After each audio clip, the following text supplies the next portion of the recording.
ಕುಮಾರಣ್ಣನ family ಕಟ್ಟೋ income tax ಗಿಂತ ನಾನು ಕಟ್ಟಿರೋ GST ಜಾಸ್ತಿ. ಕುಮಾರಣ್ಣ ನೀವೆಲ್ಲ ಫೈಲ್ ಮಾಡೋ IT ಗಿಂತ ನನ್ನ GST ಜಾಸ್ತಿ. ನಂದು 2 ವಿದ್ಯಾಸಂಸ್ಥೆ ಇದೆ. ಒಂದು ಪರಿಶ್ರಮ ನೀಟ್ ಅಕಾಡೆಮಿ. ಪರಿಶ್ರಮ ನೀಟ್ ಅಕಾಡೆಮಿ ಅಂದ್ರೆ ಅದೊಂದು ಪ್ರೈವೇಟ್ ಲಿಮಿಟೆಡ್ ಕಂಪನಿ. ನಾನೊಂದು ಮಗು ಹತ್ರ 3 ಲಕ್ಷ ಫೀಸ್ ತಗೊಂಡ್ರೆ ಅದಕ್ಕೆ 54,000 GST ಕಟ್ತೀನಿ. ಕುಮಾರಣ್ಣನ ಫ್ಯಾಮಿಲಿ ಕಟ್ಟೋ ಇನ್ಕಮ್ ಟ್ಯಾಕ್ಸ್ ಗಿಂತ ನಾನು ಕಟ್ಟಿರೋ GST ಜಾಸ್ತಿ. ರಾಜ್ಯದ ಇನ್ಫಾರ್ಮೇಶನ್ ಕೇಳ್ತಾ ಇದ್ದೀನಿ. ಕುಮಾರಣ್ಣ ನೀವೆಲ್ಲ ಫೈಲ್ ಮಾಡೋ IT ಗಿಂತ ನನ್ನ GST ಜಾಸ್ತಿ. ಪ್ರೈವೇಟ್ ಲಿಮಿಟೆಡ್ ಅಲ್ಲಿ ನಾನು 3 ಲಕ್ಷ ಫೀಸ್ ತಗೊಂತೀನಿ, ಅದಕ್ಕೆ 54,000 GST ಕಟ್ತೀನಿ. ಅದಾದ್ಮೇಲೆ ಒಂದು ಮಗುಗೆ ಒಂದು 20,000 ರೂಪಾಯಿ ಉಳಿಸ್ತೀನಿ ಅನ್ಕೊಳ್ಳಿ. ಆ 20,000 ರೂಪಾಯಿಗೆ ಮತ್ತೆ 25.1% ಇನ್ಕಮ್ ಟ್ಯಾಕ್ಸ್ ಕಟ್ತೀನಿ. ಅದಾದ್ಮೇಲೆ ಒಂದು ಮಗುಗೆ 10,000 15,000 ಉಳಿದ್ರೆ ಅದು ನನ್ನ ಪ್ರಾಫಿಟ್.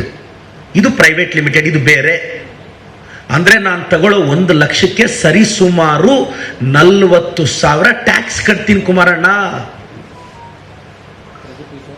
ಟ್ಯಾಕ್ಸ್ ಕಟ್ತೀನಿ. ಇದು ಪ್ರೈವೇಟ್ ಲಿಮಿಟೆಡ್. ಇನ್ನೊಂದು ಪರಿಶ್ರಮ ಎಜುಕೇಶನ್ ಟ್ರಸ್ಟ್. ಈ ಟ್ರಸ್ಟ್ ಏನು ಅಂದ್ರೆ, ನೀವು ಕರ್ನಾಟಕದಲ್ಲಿ ಕಾನೂನು ಹೆಂಗಿದೆ ಅಂದ್ರೆ, ನೀವು PU ಕಾಲೇಜ್ ಮಾಡಬೇಕು ಅಂದ್ರೆ ನೀವು ಟ್ರಸ್ಟ್ ಅಲ್ಲೇ ಮಾಡಬೇಕು. ಇದು ಕಾನೂನು. ಸೊ ನಾನು ಕೆಲವು ವರ್ಷಗಳಿಂದ 5-6 ವರ್ಷದಿಂದ ನಾನು ಟ್ರಸ್ಟ್ ಓಪನ್ ಮಾಡ್ತೀನಿ. ಆ ಪರಿಶ್ರಮ ಎಜುಕೇಶನ್ ಟ್ರಸ್ಟ್ ಮುಖಾಂತರ ಕರ್ನಾಟಕ PU ಬೋರ್ಡ್ ಅಲ್ಲಿ ಪರಿಶ್ರಮ PU ಕಾಲೇಜ್ ಅಂತ ಪರ್ಮಿಷನ್ ತಗೊಂತೀನಿ. ಆ PU ಕಾಲೇಜ್ ಮಕ್ಕಳಿಗೆ ಕಾಲೇಜ್ ನಡೆಸ್ತೀನಿ. ಒಂದು 2,000-3,000 ಮಕ್ಕಳು ನಮ್ಮಲ್ಲಿ ಹಾಸ್ಟೆಲ್ ಇದ್ದಾರೆ.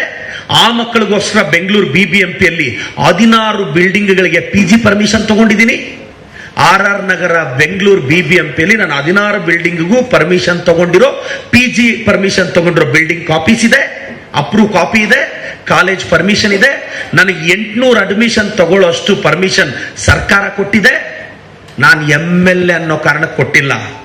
ನಾನೊಬ್ಬ ಪರಿಶ್ರಮ ಮುಖ್ಯಸ್ಥ, ನನಗೆ ಯೋಗ್ಯತೆ ಇರೋದಕ್ಕೆ ಕೊಟ್ಟಿದ್ದಾರೆ. ಇದು ಪರಿಶ್ರಮ ಟ್ರಸ್ಟ್. ಆ ಟ್ರಸ್ಟ್ಗೆ CA ಸೈಟ್ ಅಲಾಟ್ ಆಗಿದೆ. ಕುಮಾರಣ್ಣ ನಿಮ್ ತರ ಸಿಕ್ಕಿದ ಕಡೆ ಎಲ್ಲ ಕೈ ಚಾಚಿ ಎಲ್ಲದರಲ್ಲೂ 10%, 20%, 30%, 40%, ನೀವು ಬಿಜೆಪಿದು 40, ನಿಮ್ದು 45% ಎಲ್ಲ ತಗೊಂಡು ನಾವು 100 ಎಕರೆ ಜಮೀನು ಮಾಡಿಲ್ಲ. ನಾನು ಇಷ್ಟು ವರ್ಷ ಅಮಿತ್ ಶಾನ ಪ್ರಶ್ನೆ ಮಾಡ್ತೀವಿ, ಧರ್ಮೇಂದ್ರ ಪ್ರಧಾನ್ ರಾಜೀನಾಮೆ ಕೊಡೋರ್ಗೂ ಫೈಟ್ ಮಾಡ್ತೀವಿ. ನಾವೀಗ ನೀಟ್ ಬಗ್ಗೆ ಪ್ರಶ್ನೆ ಕೇಳ್ತಾ ಇದ್ರೆ ಅದನ್ನ ಕಟ್ಟಾಕ್ಬೇಕು ಅಂತ ಇಲ್ಲಿ ಯಾವ್ದಾವ್ದೋ ತೆಗಿತಾರೆ. ಯಾವತ್ತೂ ಇಲ್ದೇ ಇರೋದು ಇದೇನ್ ಸರ್ ಸಡನ್ ಆಗಿ? ಬೆಳಗ್ಗೆ ಕುಮಾರಣ್ಣ ಬೆಳಗ್ಗೆ ನಾನು ಸ್ವಲ್ಪ ಬೆಳೆದಿದ್ದೀನಿ ಅಂತ ನನ್ಗೆ ಇವಾಗ ಅನಿಸ್ತಿದೆ.